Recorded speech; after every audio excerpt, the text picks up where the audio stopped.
Sijā Luvo ir Latvijas uzņēmums, izgatavojam priedes koka mēbeles jau vairāk kā 30 gadus, veicot pilnu apstrādes ciklu, sākot no zāģmateriālu žāvēšanas, zāģēšanas, līdz pat gatavai pilnībā nokomplektētai mēbelei.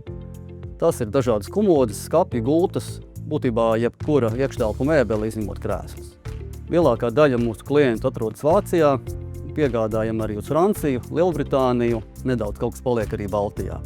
Visu šo gadu laikā uzņēmums ir nepārtraukti audzis. Šobrīd komandā strādā 130 darbinieki, 2 maiņās, katru dienu saražojot vidēji 500 dažādas mēbeļu vienības.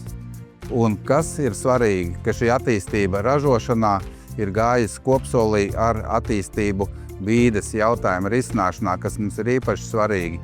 Ne visi uzņēmumi mēdz ieguldīt vides aizsardzībā tādas līdzekļus, kā to dara Sijā Luvo.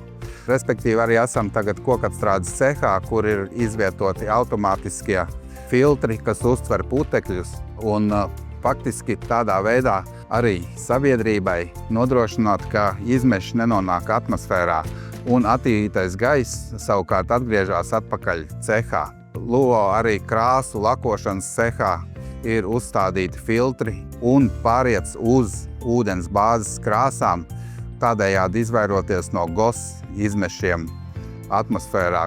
Un tā noteikti ir ilgtspējīga attīstība, modernas tehnoloģijas un rūpes par apkārtējo vidi. Paldies viņam!